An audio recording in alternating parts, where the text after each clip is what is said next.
Las máscaras de reanimación son de gran utilidad a la hora de darle una ventilación o una respiración boca a boca al paciente.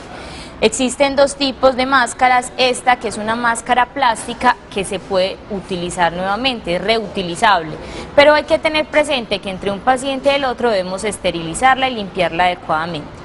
La segunda máscara es esta es una máscara desechable que se ubica directamente en el rostro y directamente en la boca del paciente para darle esa ventilación boca a boca. Esta máscara es una máscara desechable, por lo cual, terminado el procedimiento, debemos desecharla.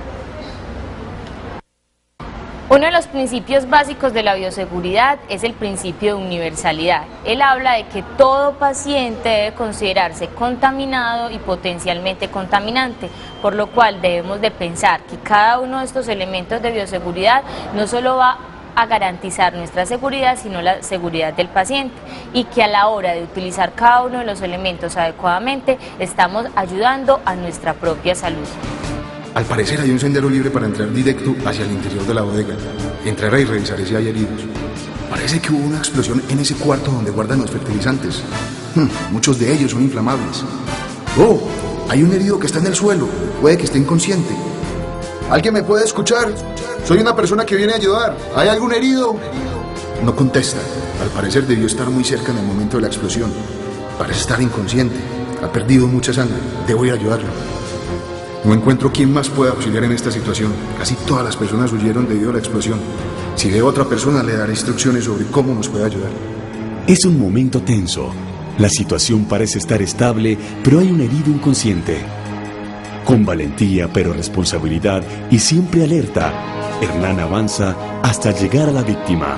Las recomendaciones principales a la hora de atender una emergencia son: 1. Vamos a utilizar medidas de bioseguridad, guantes, gafas y tapabocas. Al acercarnos al paciente siempre vamos a entrar de frente al paciente, que el paciente siempre tenga una visión completa y sepa que nosotros vamos a ayudarlo. Al ingresar donde el paciente, entonces vamos a llamarlo con mucho respeto, debemos agacharnos en posición de seguridad siempre con una rodilla al piso y vamos a llamarlo señor, señor, señora, señora, niño o joven, de acuerdo al caso. Lo otro es explicarle al paciente qué procedimiento vamos a hacerle y quiénes somos nosotros. Vamos a presentarnos entonces como primeros respondientes y a explicarle a ese paciente qué procedimiento vamos a hacerle para estabilizarlo, trasladarlo rápidamente a un centro asistencial y que se pueda curar completamente. Otra de las recomendaciones es no pasarle por encima al paciente. Es falta de respeto hacer este procedimiento. Esto indica, 1, falta de preparación, 2, puede hacer que al caernos o al tropezarnos caigamos encima de ese paciente y le generemos una lesión mayor. Revisar de nuevo el lugar para buscar nuevas amenazas e identificarse. Tener siempre presente la bioseguridad, revisar el estado de la víctima. Prioridad, nuestra seguridad y la del paciente. Analizar y detectar qué fue lo que pasó. Sacarlo de peligro. Llamar a la línea de emergencia. Velar por la salud de la víctima hasta que lleguen los profesionales. La importancia de la valoración primaria y secundaria radica en identificar lesiones que puedan poner en peligro la vida del paciente.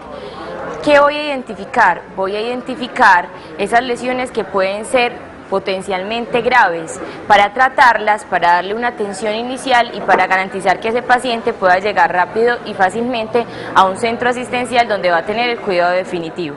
Existen cosas dentro de la escena que nos permiten tanto identificar las lesiones que podrían tener algunos pacientes, como identificar las situaciones de peligro en las cuales nuestra vida está en riesgo. Lo primero que debemos de hacer es asegurar el área, basándonos en esas situaciones de peligro. Armar un perímetro adecuado para que ni yo como respondiente ni las otras personas que aún no han sido afectadas sean perjudicadas por este evento.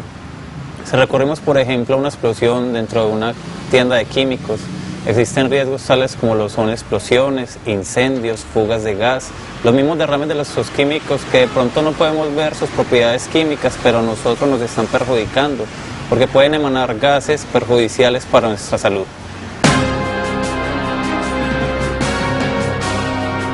Una vez fuimos despachados a una emergencia en una vivienda en la cual reportaban una fuga de gas en un cilindro. Cuando llegamos al sitio nos dimos cuenta de que era una vivienda muy alejada de la cabecera municipal y también había mucha oscuridad.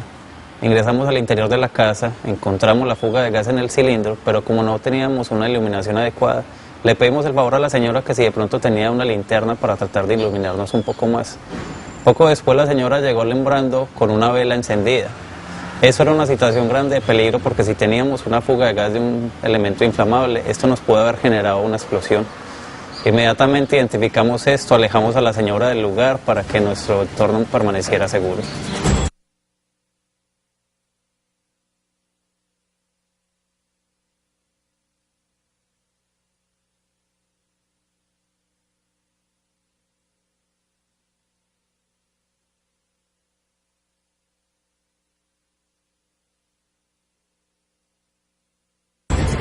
Siguiendo las instrucciones del experto, que van de acuerdo con lo aprendido en el curso del SENA, nuestro primer respondiente se enfrenta ante este accidente y logra llegar hasta la víctima sano y salvo, sin descuidar nunca la bioseguridad y la seguridad de la escena y de la víctima.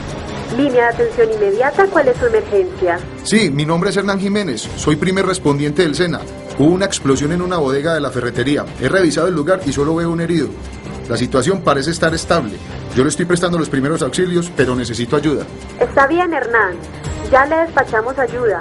Díganos cuál es su ubicación. Sí, estoy en la ferretería que queda cerca al parque. Luego de dar la información pedida por la línea de emergencia, nuestro protagonista continúa verificando la seguridad en el lugar y atendiendo a la víctima.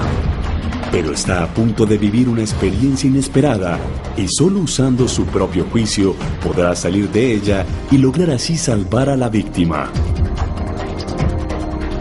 Los líquidos y gases inflamables son sustancias muy peligrosas porque al mezclarse con el aire nos pueden generar un incendio o incluso hasta una explosión. Cuando lleguemos al lugar debemos hacer una adecuada valoración de la escena con el fin de identificar aquellas situaciones que están poniendo en riesgo mi vida y la vida del paciente. Tornillos, grapas, tuercas me pueden salir proyectados en el caso de producirse una explosión. De la misma forma que el papel, el cartón, las telas y las espumas generan una carga combustible adicional que pueden aumentar el riesgo de incendio. Si estamos en un lugar donde ha ocurrido una explosión, debemos de tener en cuenta de que pueden ocurrir otras explosiones adicionales. Un adecuado análisis del entorno me puede ayudar a identificar elementos como tuercas, tornillos, que pueden convertirse en metralla en el caso de que esta explosión se produzca. Elementos como la madera, el papel y el cartón aumentan la carga combustible adicional, generándome un riesgo para mí. Si tengo un paciente al interior de este escenario, lo que debo de hacer es asegurarlo rápidamente y retirarlo del sitio, con el fin de que pueda proporcionarle una adecuada valoración y un tratamiento para sus lesiones.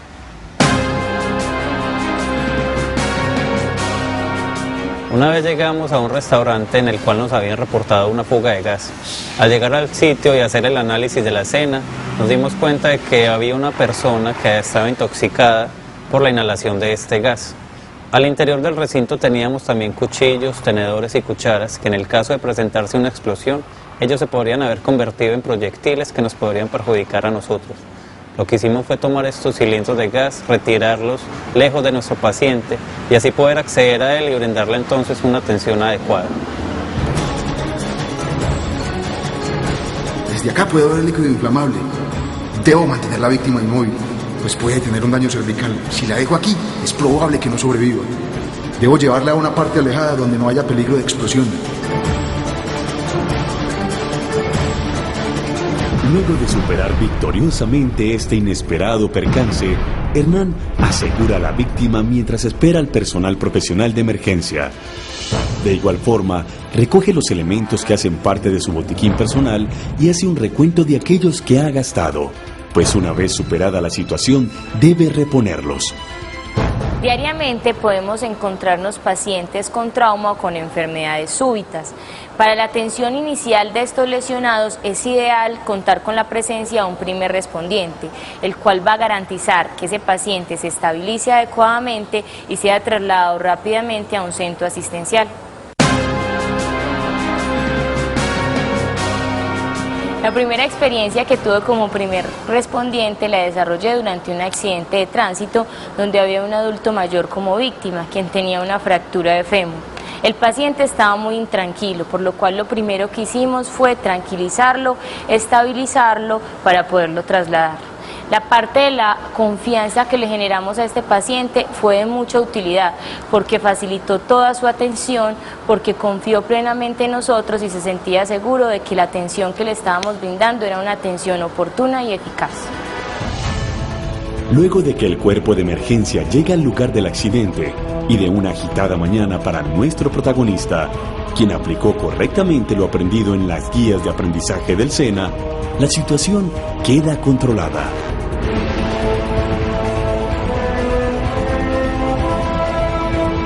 Soy Johnny Moreno, jugador de Atlético Nacional. Como deportista conozco la importancia de poder contar con un primer respondiente en el momento oportuno.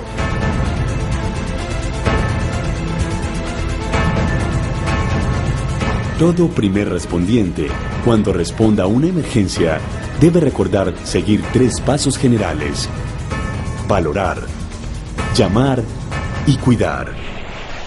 Estos ayudarán y guiarán a mantener la seguridad para él y para los demás. Si sigue estos pasos adecuadamente, podrá disminuir el riesgo de complicaciones y de muerte en las víctimas y podrá continuar ayudando a más personas que lo necesiten.